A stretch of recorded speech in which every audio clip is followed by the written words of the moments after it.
Vamos abrir a Escritura no Evangelho segundo Lucas, capítulo 23, momento da crucificação de Jesus. Lucas, capítulo 23, versículos 39 a 43. E a palavra do Senhor, pela tradução da minha Bíblia, diz assim: Então um dos malfeitores que estavam pendurados blasfemava dele, dizendo: Não és tu o Cristo? Salva-te a ti mesmo e a nós. Respondendo, porém, o outro repreendia-o, dizendo: Nem ao menos temes a Deus, estando na mesma condenação? E nós, na verdade, com justiça, porque recebemos o que os nossos feitos merecem, mas este nenhum mal fez. Então disse Jesus, lembra-te de mim quando entrares no teu reino. Respondeu-lhe Jesus: Em verdade te digo que hoje estarás comigo no paraíso. E a primeira pergunta que eu gostaria de vos fazer é esta: você teme a Deus ou tem medo de Deus? Teme a Deus ou tem medo de Deus?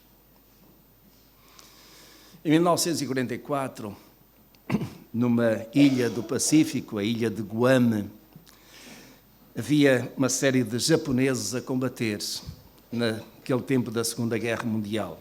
Em 1944 já era o tempo em que a guerra estava a acabar, em que de facto já não fazia mais sentido os soldados japoneses estarem ali, porque o imperador já se tinha rendido, a guerra estava terminada. Mas aquele homem, aquele soldado básico do exército japonês de nome Solshoi, acabou por se meter pela mata, por aquela floresta densa e fugiu, desertou do exército. Segundo ele, se de facto viesse a ser apanhado, seria executado por causa dos seus feitos, da sua participação da guerra.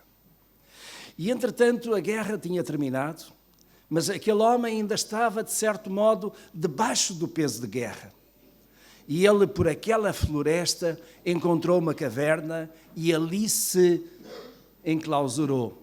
Só saía daquele lugar à noite para pegar algum alimento. E durante bastante tempo, 28 anos, aquele homem esteve fechado naquela caverna, saindo apenas à noite para procurar algum alimento. E o alimento que ele conseguia encontrar eram sapos que comia, eram ratos que conseguia caçar, eram frutos daquela floresta. Lá conseguia pegar algum outro animal selvagem ali e com isso se foi alimentando durante 28 anos. Mesmo quando, pouco tempo depois da guerra ter terminado, sobrevoaram a ilha e lançaram muitos panfletos, dizendo que a guerra estava terminada e todos os soldados se deveriam entregar, porque a guerra simplesmente terminou, nada de mal lhes iria acontecer. Ele pensou: isto é engano, é para me apanharem. E eu sei que se for apanhado vou ser executado. Então, durante um ano e outro, até 28 anos, aquele homem esteve com medo do que lhe pudessem fazer, medo de ser executado, medo de que, sendo preso, naturalmente a sua vida seria terminada. O medo apossou-se dele de tal modo que ele se auto-excluiu de toda a vida e da possibilidade de ser um prisioneiro de guerra liberto mais tarde. Aquele homem teve medo do que lhe pudesse acontecer. E o medo, meus irmãos, é uma característica do ser humano. Nós, muitas vezes, temos medo de certas situações que, de algum modo, traduzem perigo para nós. Mas a pergunta hoje é: você tem medo de Deus ou você teme a Deus? A Escritura leva-nos a considerar o que é isto de ter temor a Deus. O que é temor a Deus? Primeiramente, em Provérbios, e vamos considerar vários versículos, Mas em Provérbios nós temos vários versículos que explicam o que é temer ao Senhor. E o primeiro versículo que encontramos em Provérbios, capítulo 1, verso 7, diz: o temor do Senhor é o princípio do conhecimento. Algumas traduções têm: é o princípio da sabedoria. Mas os insensatos desprezam a sabedoria e a instrução. O temor do Senhor é o princípio do conhecimento, o princípio da sabedoria. E é por aqui que nós começamos a conhecer Deus, a relacionar-nos com Deus e a ter uma vida que seja agradável a Deus e que não seja de medo diante de Deus. E eu volto a perguntar: você tem medo de Deus? Um pouco mais adiante, em Provérbios capítulo 8, versículo 13, acrescenta: o temor do Senhor é odiar o mal. O temor do Senhor é odiar o mal. A soberba e a arrogância e o mau caminho e a boca perversa, eu os odeio. Meus irmãos, Deus odeia a soberba. Deus odeia a arrogância, isto é, Deus odeia o soberbo, Deus odeia aquele que é arrogante, Deus odeia aquele que segue um mau caminho, Deus odeia aquele que tem uma boca perversa, que só diz mentira, só diz mal. Então, o temor ao Senhor é odiar o mal. E odiar significa que eu não vou pactuar com o mal, eu não vou participar com o mal, eu vou me afastar do mal. E com isso eu estou a temer ao Senhor, sem com isso precisar de ter medo de Deus. Porque quando eu temo ao Senhor, eu não tenho medo de Deus. Provérbios capítulo 14, versículo 27.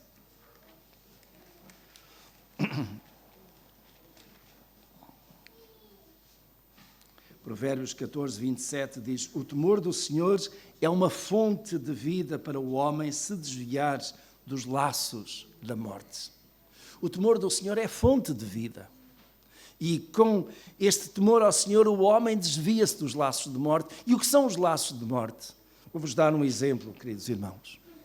O exemplo do Novo Testamento de Ananias e Safira. Um casal de judeus que se converteu ao Senhor, que entrou na igreja cristã em Jerusalém e que quis, de certo modo, mostrar que eram muito dedicados ao Senhor. E a dado passo, como muita gente da igreja, procurando cuidar dos mais pobres, dos mais necessitados, vendia alguns dos seus bens para que pudesse repartir com os pobres. Eles acharam que deveriam proceder do mesmo modo. Então eles tinham uma determinada propriedade e venderam essa propriedade. Decidiram vender a propriedade sem que alguém os obrigasse, sem que alguém os encorajasse ou forçasse a isso. De livre vontade, venderam a propriedade. E trouxeram o dinheiro aos apóstolos, para que eles pudessem administrar. E naquela altura eles combinaram que iriam trazer apenas uma parte do dinheiro. Mas com isso também dizer aos apóstolos que aquele tinha sido o resultado de toda a venda. E quando estão diante de Pedro, na igreja em Jerusalém, Pedro perguntou a um deles, porque cada um deles veio por sua vez: vendeste a propriedade por quanto? Vendemos por tanto. Foi por isso mesmo? Ele disse que sim. E o que aconteceu naquele momento é que Pedro teve da parte de Deus a iluminação de que ele estava a mentir. E acabou por, naquela mesma hora, ser denunciado a sua mentira e morreu ali naquele mesmo lugar. Mais tarde veio Safira. E Pedro perguntou: vendeste a propriedade por tanto? Sim, foi por tanto. Estás a mentir, não aos homens, mas mentir a Deus. Isto é, nem Ananias nem Safira tiveram temor ao Senhor e vieram apresentar um valor como sendo o valor total da oferta e, na verdade, estavam a enganar. Eles podiam ter vendido aquela propriedade e trazer apenas uma parte da oferta. Nem sequer eram obrigados a trazer o que quer que fosse, mas quiseram-se fazer e passar por muito beneméritos, muito benevolentes, mas com isso estavam a mentir. Quando nós trazemos a nossa oferta ao Senhor, O Senhor sabe aquilo que está na oferta. Sabe a que é que isso corresponde. Sabe, sobretudo, que é um desejo do nosso coração de participar da obra do Senhor. Mas nós não enganamos a Deus. E tentar enganar Deus, tentar mentir a Deus, é naturalmente não ter temor de Deus. E o medo vem e com isso também algum castigo. Ananias e Safira caíram no laço da morte e foram de facto mortos na sequência de uma mentira contra Deus. Em Lucas, neste texto que nós temos estado a considerar, nos versículos 40 e 41, um daqueles malfeitores que estava crucificado ao lado de Jesus disse: nem ao menos temes a Deus, estando na mesma condenação. De facto, ambos estavam ali crucificados porque tinham sido condenados por algum crime que cometeram.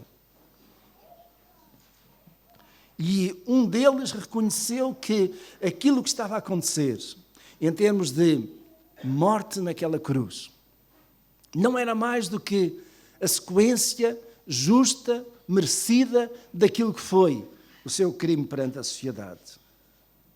E, meus irmãos, temer ao Senhor passa exatamente por aqui. Este outro homem, que naquela altura reconheceu que a sua condenação era justa. Ele diz no verso 41, e nós, na verdade, com justiça, porque recebemos o que os nossos feitos merecem. Mas, irmãos, nós temos que reconhecer que somos pecadores, nós temos que reconhecer que os nossos erros merecem castigo. E por isso mesmo, diante de Deus, nós estamos condenados por causa dos nossos pecados. Diante de Deus, o nosso pecado leva à condenação. A Escritura diz que o salário do pecado é a morte. O salário, ou seja, aquilo que eu mereço quando peco, é morrer. E morrer espiritualmente e morrer fisicamente também. Mas, meus irmãos, só isso já era suficiente para lançar um grande medo sobre nós. Mas nós não precisamos de ter medo. E por isso mesmo eu deixo esta outra questão. Deixe de ter medo. Não precisamos de ter medo diante de Deus. De facto, como pecadores que somos, nós estamos condenados. Há um texto que os cristãos gostam muito de usar, que é João 3,16. Porque Deus amou o mundo de tal maneira que deu o seu Filho para que todo aquele que nele crê não se perca, mas tenha a vida eterna. Mas o verso 18 desse mesmo capítulo 3 do Evangelho de João diz: quem não crê já está condenado, porque não crê no Filho de Deus. Quem não crê já está condenado. Essa é a condição de todo aquele que não crê, já está condenado. E por causa de estar condenado, devia ter medo de Deus. Mas eu afirmo isto, deixe de ter medo de Deus. Não tenha medo de Deus, porque a condenação pode estar sobre aquele que é pecador, mas nós não temos de continuar com isso. De facto, estar condenado por causa do pecado não é sina. Estar condenado por causa do pecado não é uma fatalidade. Estar condenado por causa do pecado não é um destino inalterável. Nós temos um escape para esta condenação. Temos um escape para esta condenação. Todo pecador tem um escape. E o escape é tão somente este: tema ao Senhor. Tema ao Senhor reconhecendo o seu pecado. E eu aqui não estou a falar para aqueles que estão a ouvir isto pela primeira vez. Estou a falar para cada um de nós. Quando nós pecamos, estamos debaixo da condenação de Deus. Qualquer que seja o nosso pecado, estamos debaixo da condenação de Deus. Quando nós pecamos, é uma transgressão à lei de Deus. Mas, meus irmãos, o amor de Deus é de tal modo grande que não há mais condenação sobre nós. Quando nós reconhecemos o nosso pecado, quando nós nos arrependemos, quando nós decidimos mudar de caminho e vamos e entramos no caminho de Deus. Muitos aqui têm experimentado exatamente isso. Não há mais condenação sobre aqueles que estão em Cristo Jesus.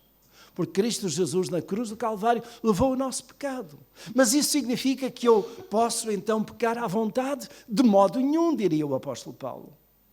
De modo nenhum. A graça de Deus superabunda o pecado. Sim, e por isso mesmo eu vou continuar a pecar livremente. De modo nenhum. Eu não posso entrar numa situação de pecado que permanece na minha vida e que me leva exatamente à situação de ter medo de Deus. Vou fazer uma pergunta aqui. Neste momento, imagine você morria. Você está com medo de Deus? Sabe como é que vai encarar Deus? Ou pensa, não, Deus é benevolente, Deus é graça, Deus é amor. Existe algum pecado na sua vida que precisa de ser confessado neste momento? Daqui a pouco nós vamos participar da celebração da Ceia do Senhor. E nesta celebração nós devemos estar num estado de santidade. Você está neste momento num estado de santidade? Você pode abeirar-se da mesa do Senhor, tomar o pão, tomar o vinho, estar em comunhão com o Senhor? Ou alguma coisa na sua vida neste momento que deixa algum temor? Aproveite estes próximos momentos para se libertar do seu pecado, para confessar o seu pecado, para deixar que de facto Deus toque na sua vida e a restaure, que purifique, que limpe. E esse é o terceiro aspecto que eu gostaria de deixar convosco. Aperfeiçoe a sua santidade no temor do Senhor. Apenas 2 versículos mais, 2 Coríntios, capítulo 7, versículo 1. E repares o que se diz aí. Aperfeiçoe.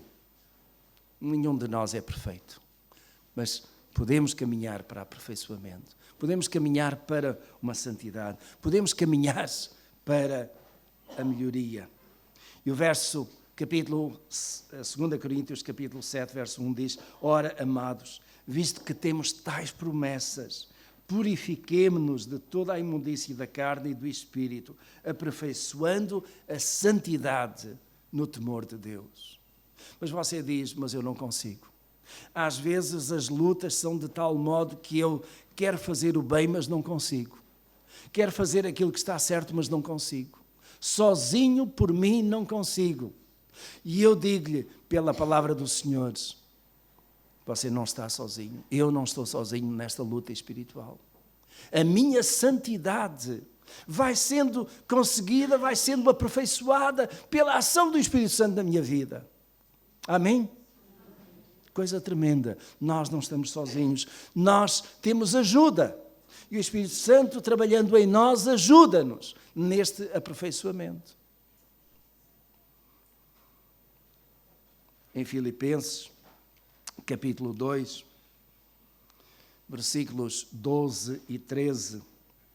Filipenses, capítulo 2, diz: De sorte que, meus amados, do mesmo modo como sempre obedecestes, não como na minha presença somente, mas muito mais agora na minha ausência, efetuai a vossa salvação com temores e tremores.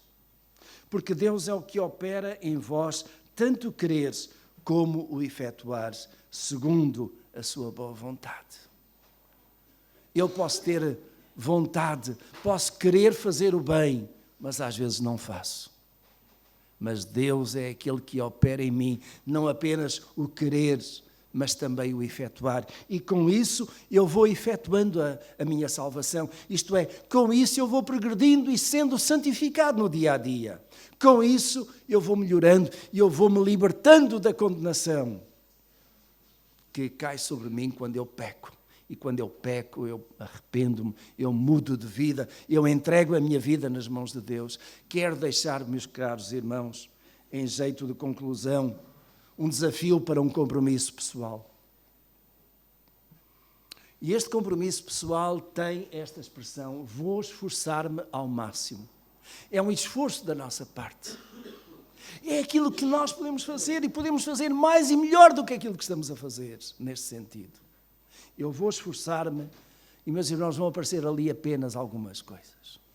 Eu vou esforçar-me por não mentir. Os irmãos sabem que a mentira é coisa terrível para Deus. Aliás, existe um pai da mentira. E esse pai da mentira tem o nome de diabo.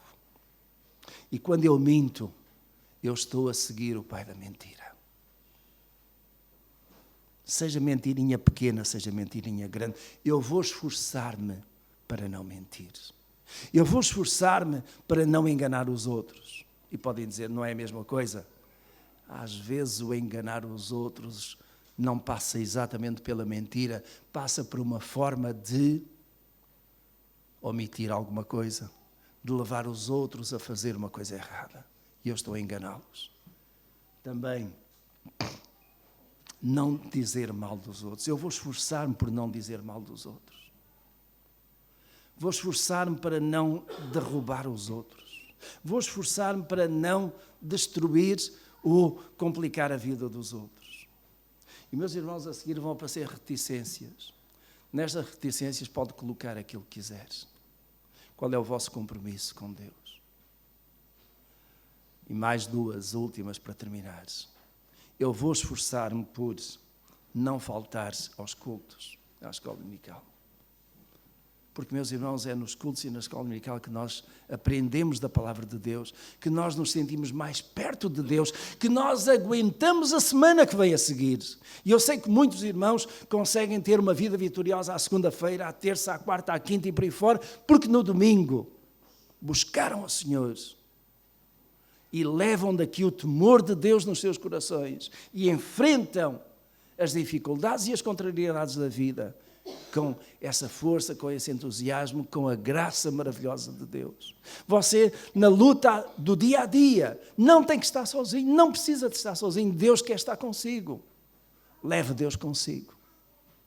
Leve Deus no seu coração. Tema ao Senhor. Não negligencie as coisas de Deus. Meus irmãos, com isto que pode ser o compromisso que nós afirmamos hoje.